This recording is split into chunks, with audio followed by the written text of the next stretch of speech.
Queen City, Boomer Von Cannon, WBT. Hi.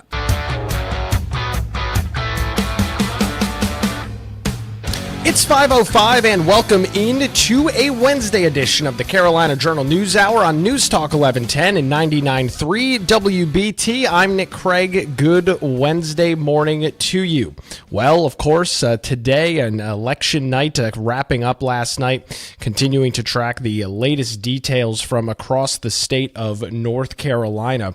Overall, it looks like about 73% of voters cast ballots. Now, there still are some outstanding ballots, those provisional, some absentee by mail ballots that will be have to be counted across all 100 counties. But overall, looking at over 5.6 million individuals that cast ballots across the state. And of course, we will turn our attention to the top of the ticket for former President Donald Trump trying to three-peat in the state of North Carolina, winning it in 2016, winning it again in 2020, and well, he was successful once again last night. As of the latest totals from the North Carolina State Board of Elections, Donald Trump winning 50.95% of the vote in North Carolina.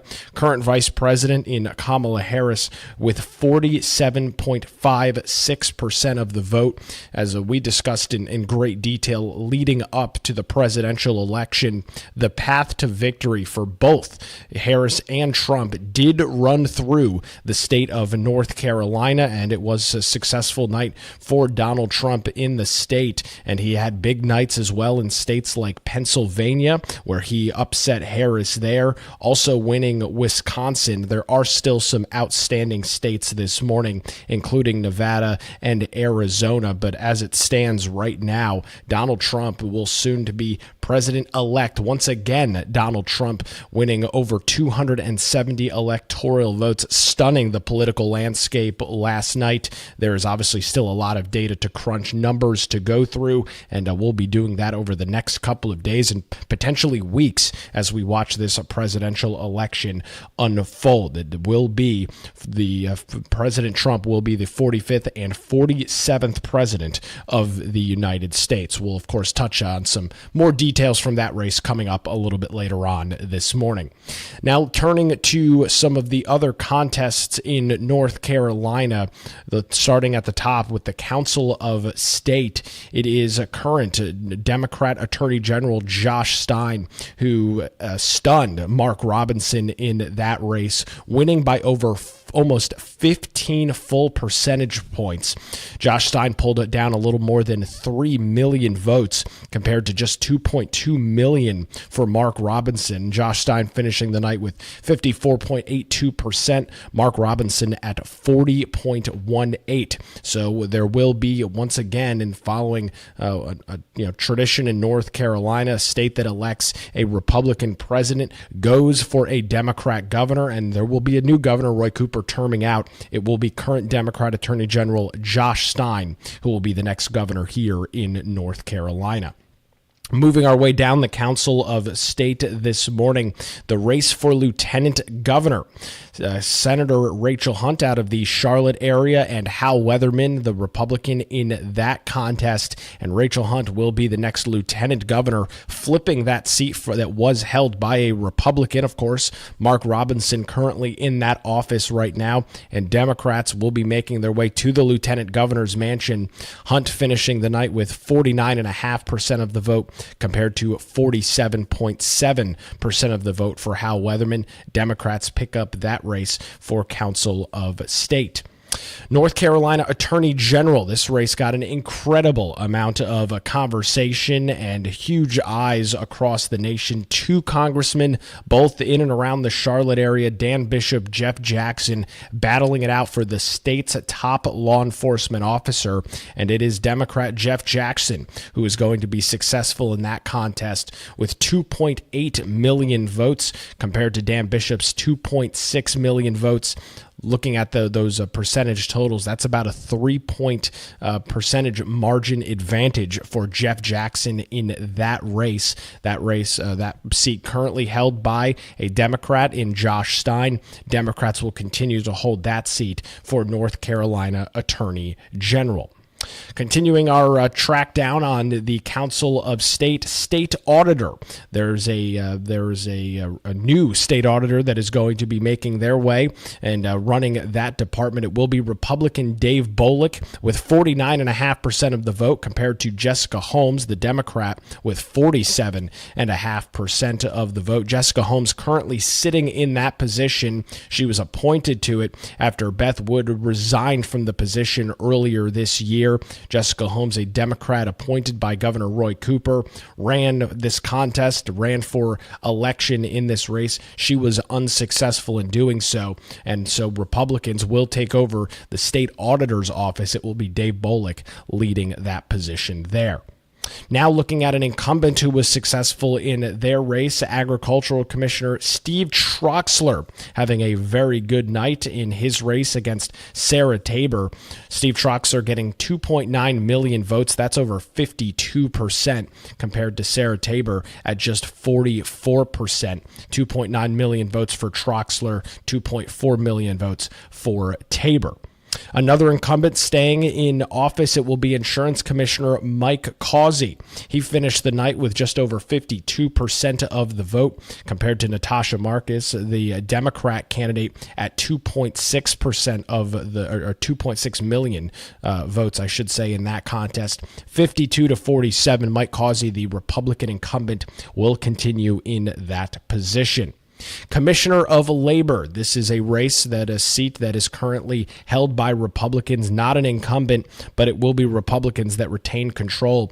Luke Farley beat Braxton Winston in that contest 42.8 to 47.1, a margin there of over 3 percentage points, actually 4 percentage points.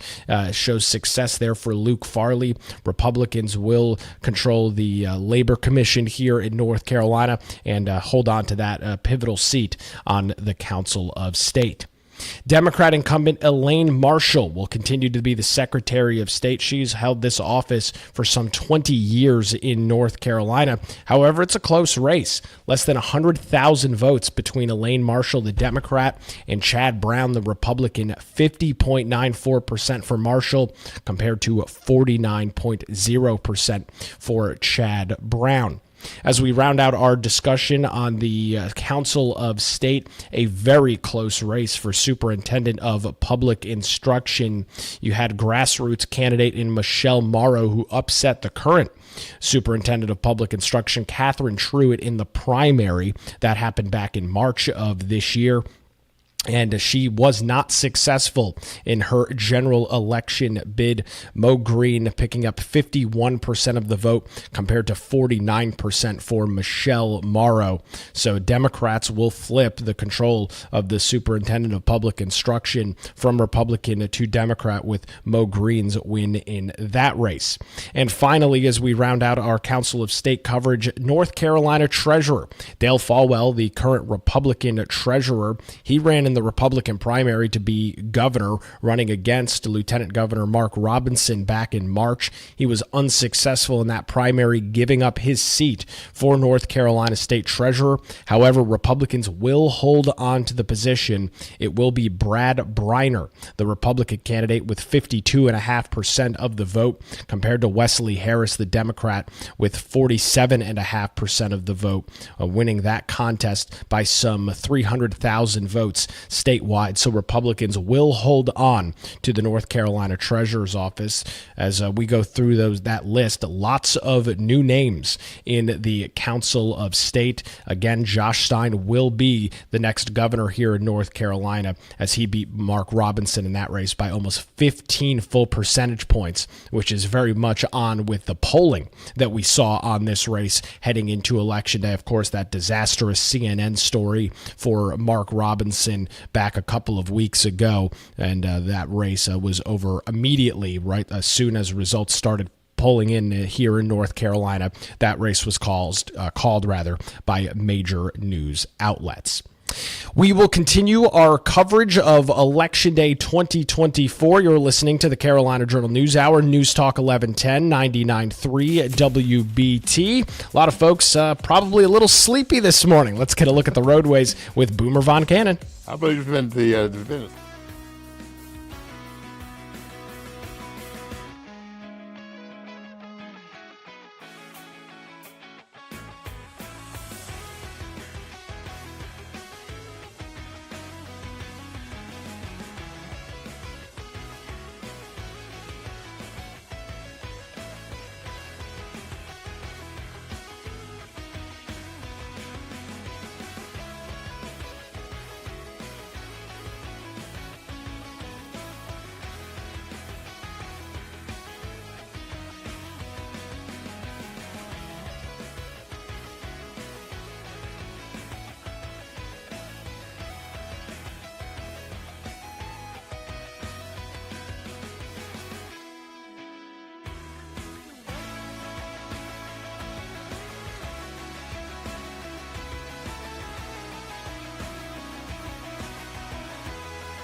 And at 99.3 WBT.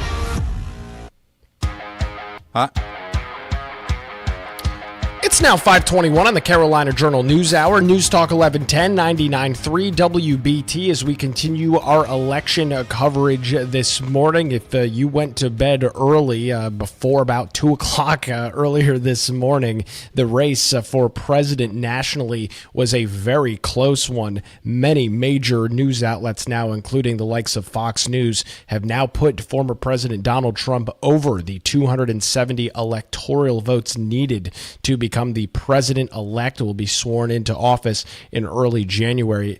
North Carolina going for Trump the third time now, 51.1% to Kamala Harris's 47.7%. Trump has now won the state in the last 3 election cycles. Every time his name has been on the ballot, he has been successful in North Carolina, and it looks like he more than doubled his victory margin in 2020 across the Tar Heel state. Fox News has also called both Pennsylvania and Wisconsin for Trump, putting him at 277 electoral votes right now. There are still a couple of outstanding states, including Michigan, where Trump does have about a 2-point lead with 93% of the vote in.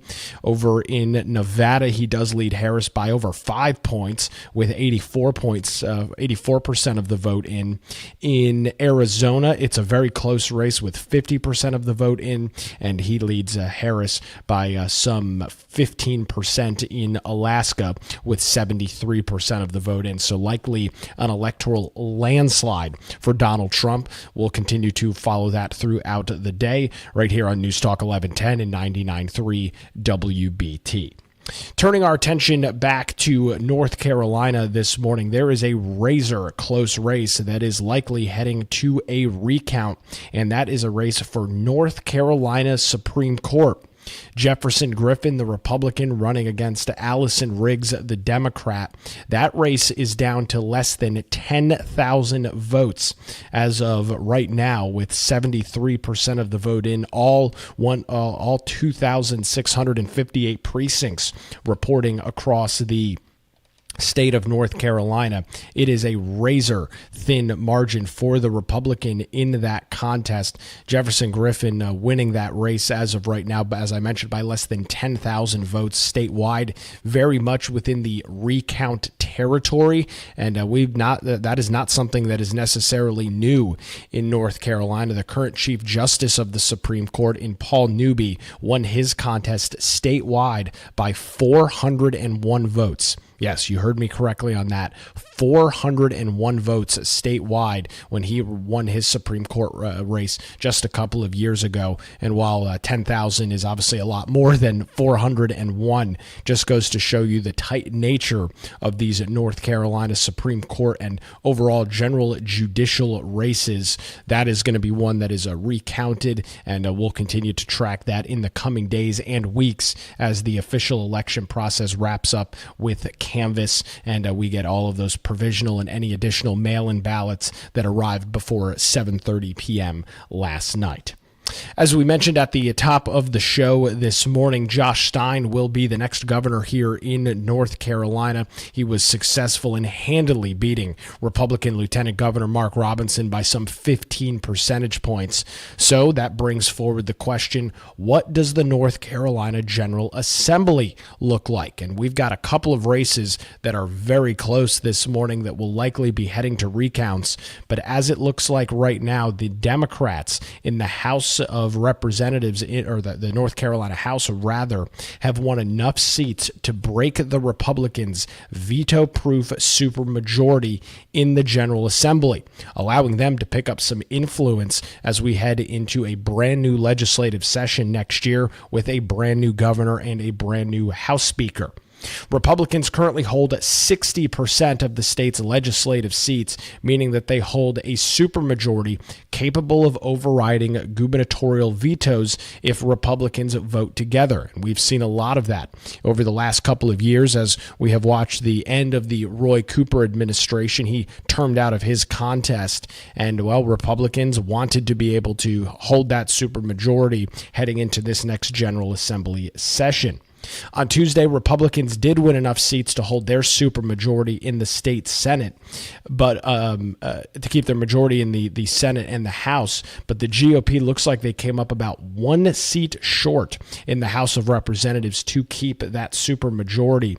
First-term state representative in Ken Fortnott, who is a Republican representing parts of Nash and Wilson County, appears to have lost his re-election bid to Democrat Dante Pittman.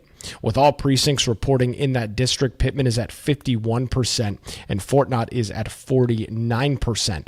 So that is a very close race there. There is a couple of other General Assembly races that very much could be within that recount territory, and we could see potential election results shifting one way or the other.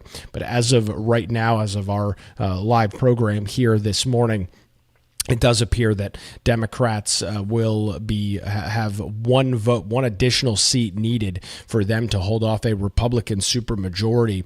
And what that's going to mean for this upcoming legislative session will be that Republicans will have to, if they want to get anything passed and have to do a veto override, will likely have to get 1 or 2 Democrats to cross the aisle to do so, which will make a very interesting and likely a very lengthy General Assembly session coming up next year.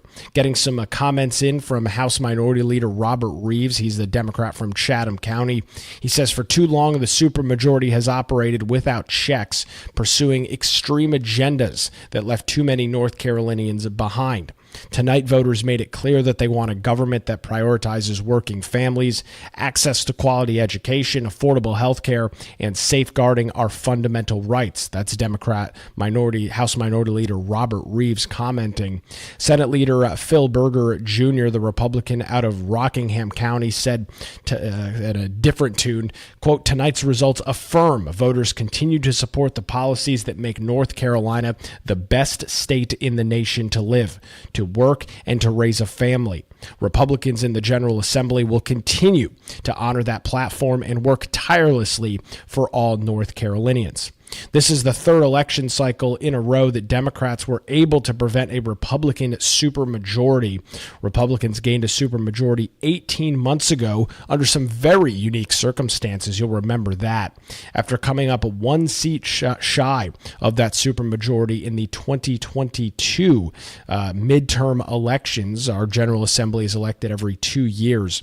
Representative Tricia Cotham, who was successful in winning her Mecklenburg County district as a Democrat, left the party in 2023 and joined the GOP, giving them that 1 additional vote and the ability for veto overrides.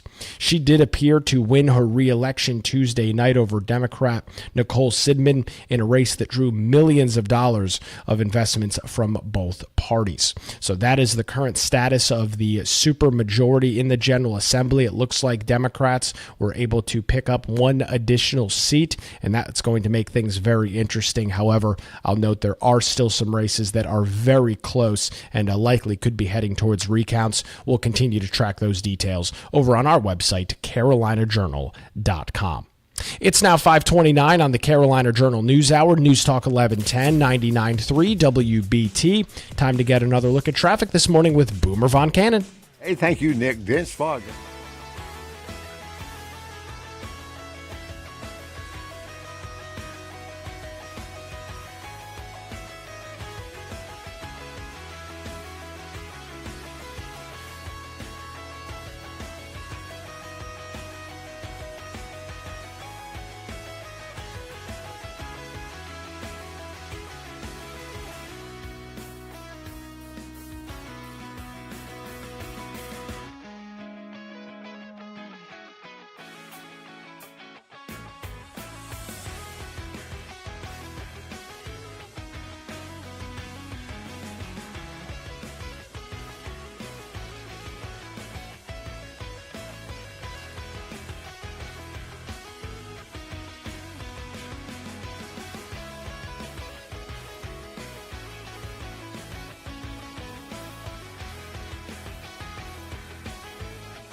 It's 5:35. You're listening to the Carolina Journal News Hour on News Talk 1110 99.3 WBT. Good Wednesday morning to you as we continue to track election results. We are live this morning from the state capitol as we wrapped up our Carolina Journal coverage of election night 2024 last night, continuing to dig into the results this morning.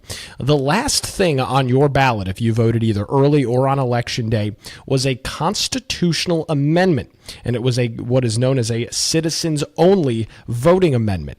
And while it has been that has passed overwhelmingly, according to details out of the North Carolina State Board of Elections this morning, more than 77% of voters in the state did vote in favor of that constitutional amendment, compared to just 22.5% that voted against it. The details on this amendment reads as follows, quote, only a citizen of the United States who is 18 years of age and possesses the qualifications set out in this article shall be entitled to vote at any election by the people of the state, except herein otherwise prohibited. That is the current language in this constitutional amendment. Did pass overwhelmingly, as I just mentioned, over 77.5% of voters. That's over 4.1 million voted in favor of that amendment. Not really much of a contest there at all. That race, if you'll call it even a race, was called very early in the night. Turning our attention back to the top of the ticket this morning, electoral success for Donald Trump in North Carolina. He's been on the ballot 3 times in the state, and while he has won every time he has been on the ballot, he beat current Vice President in Kamala Harris 50.95% to 47.56%, more than doubling the margin that he won in the state in 2020 when he defeated Joe Biden by just 74,000 votes. That equates to about 1.4%. North Carolina's congressional districts, we added a new congressional district last year, or 2 years ago rather. And really the only toss-up seat in the state was Congressional District 1. That's in the northeastern half of North Carolina, a race between incumbent Democrat Don Davis and Republican Lori Buckout. And it does appear that it's still a very close race, just about 5,000 votes separating them. However, it does appear that Don Davis, the current sitting incumbent Democrat, will win his re-election bid, which could create an issue nationally for Republicans, as control of the United States House of Representatives could be up in the air. Republicans were looking at winning this race for Lori Buckout. You had Donald Trump making multiple campaign stops in and around the 1st Congressional District supporting Lori Buckout. House Speaker Mike Johnson was even in the state over the weekend promoting her candidacy as well. They put a lot of effort into Lori Buckout's race, and as of right now, percentage-wise, she's down less than a point and a half. That equates to about 6,000 votes in the 1st Congressional District, with all 281 precincts in that district reporting in. That will be an interesting race to watch. House Speaker Tim Moore, he decided that he was going to run for Congress in the 14th Congressional District. He was very successful in that contest, picking up 58% of the vote compared to his Democrat opponent in Pam Gannett with just 41% of the vote. So House Speaker Tim Moore will be making his way officially up to Washington, D.C. It's now 5:39 on the Carolina Journal News Hour, News Talk 1110 99.3 WBT. Boomer Von Cannon's got another look at traffic this morning. Boomer. Hey, thanks a lot, Nick. We have an incident now report. You're clear.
It's 5:46. You're listening to an election recap edition of the Carolina Journal News Hour live this morning on News Talk 1110 99.3 WBT. Also streaming live this morning on our Carolina Journal YouTube channel. There is so much to get into this morning. It's my pleasure to welcome back to our airwaves this morning the editor-in-chief over at CarolinaJournal.com, Donna King. Donna, good morning. Sleep deprived like many of us this morning. A late night across the country. Give us the broad strokes and overviews of what you're watching this morning. Absolutely. Yes, it's been a very long night, but just moments ago, actually, the Associated Press officially called Wisconsin for Donald Trump. That gives him 277 electoral votes and makes him the 47th president of the United States. So it is now official. We've been watching throughout. North Carolina called for Trump last night. But really taking North Carolina by about 2.5 points. That's a little down from what I expected. So certainly close, not quite double what he got in 2020. It's been a big night, certainly, and Josh Stein finishing well above what he's been polling in North Carolina to be North Carolina's next governor. So the next thing we're really talking about is what does policy look like this time around? And you know, I'm curious to see what happens. I don't anticipate a ton of policy different than what we've seen from camp and from Trump and from the Stein camp on the campaign trails. You know, you mentioned the margin in which Trump won. It's not quite double what it was back in 2020, but it is significantly higher.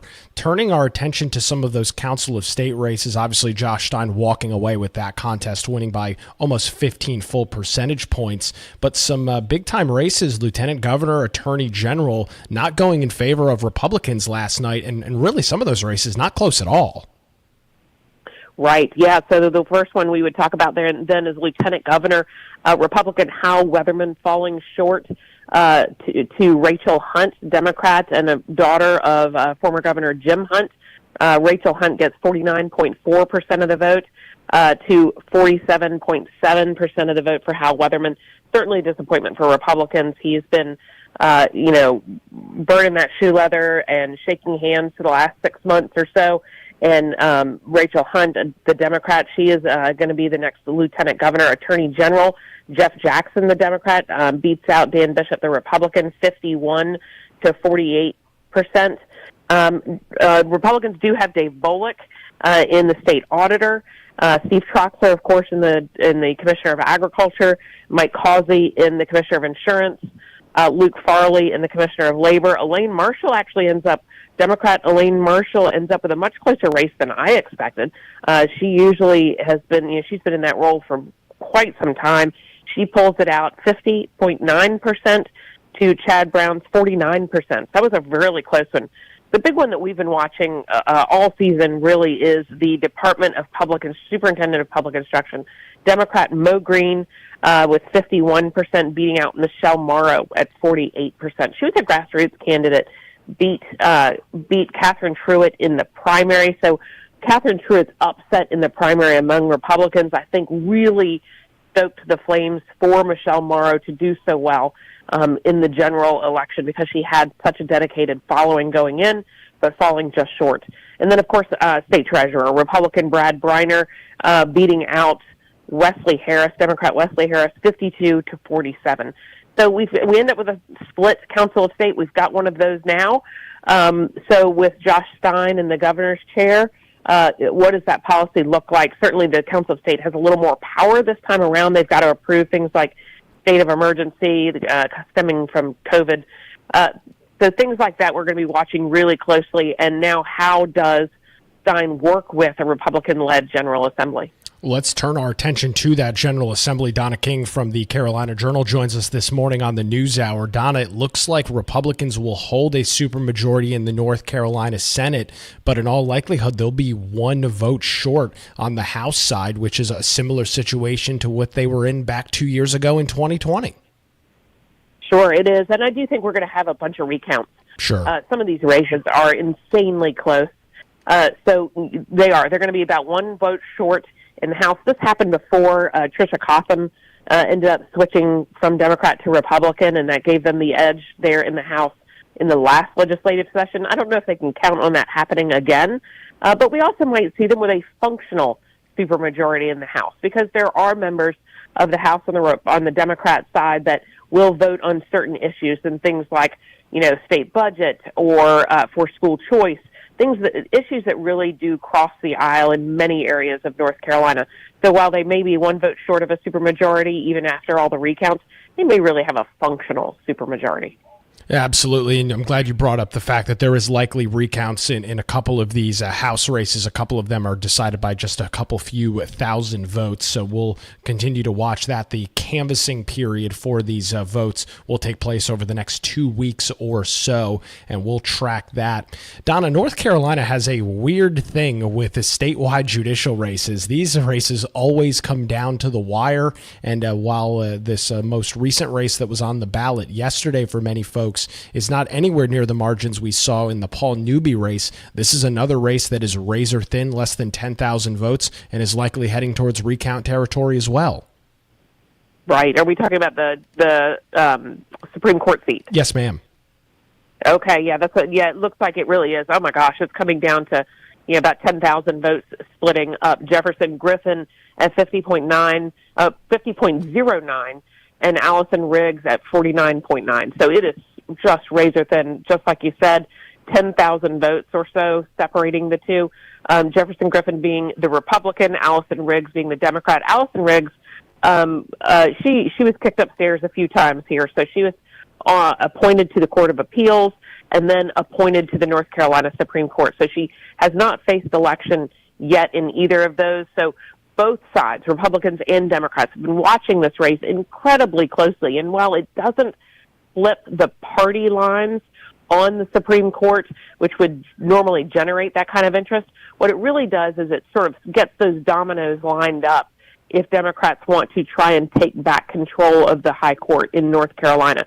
So if Riggs were elected, next up Anita Earls, her seat will be on the ballot next, and they would have to win 3 stages of elections to take back control. Jefferson Griffin, the Republican stage, Republicans have control till, I guess, probably 2030 at this point if Jefferson Griffin is in that seat.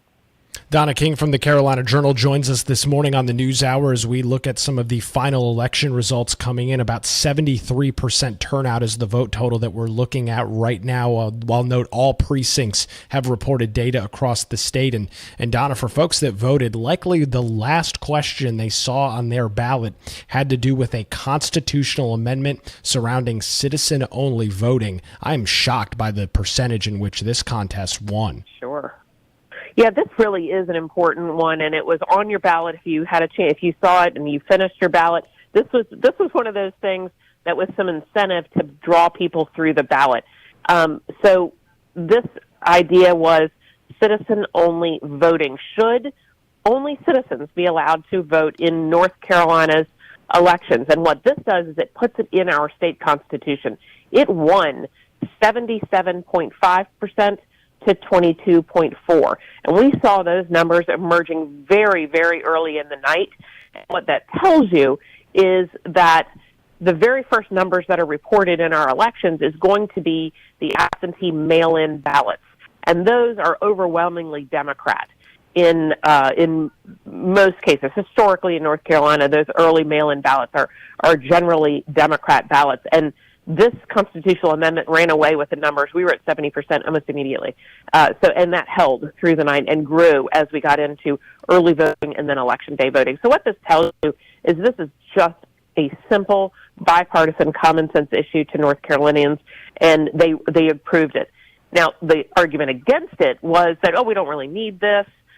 Only citizens are going to be able to vote. But we've seen a trend in other areas of the country, Washington, D.C., for example, where non-citizens have been permitted to vote in local elections. So now that can't happen in North Carolina because it will be in our Constitution. Donna, recap what you did at the top of our interview this morning. We've got some breaking news from the Associated Press and a couple of other media outlets. Yes. So the Associated Press has now called Wisconsin for Donald Trump, which puts him over the top. So that gives him 277 electoral votes with the addition of Wisconsin, and that makes him the 47th president of the United States. North Carolina was earlier on in the evening, then Pennsylvania put him within, where it was indisputable that this is where we were going. Now Wisconsin officially called just in the last hour, less than the last hour in Wisconsin, 277 for Donald Trump. He will be the 47th president of the United States. We've got a lot that we talked about this morning. There's still a lot to get into. Continued coverage throughout the day in the next couple days over at CarolinaJournal.com. Absolutely. Check out CarolinaJournal.com. And then, of course, on Thursday, we're going to have a full rundown of everything happening on the debrief on our YouTube channel and certainly our social media channels. Donna, thanks for the update this morning. Greatly appreciate it. We'll chat soon. Talk to you soon. Donna King, editor-in-chief of the Carolina Journal, joining us here this morning on the News Hour as we recap all of our election results. And we'll be digging into these recounts and some of these really close races with our team of experts and analysts over at CarolinaJournal.com. If you're just joining us, Donald Trump will be the 47th president of the United States. Continued coverage here throughout the day on WBT. We are back tomorrow morning at 5 right here on the Carolina Journal News Hour.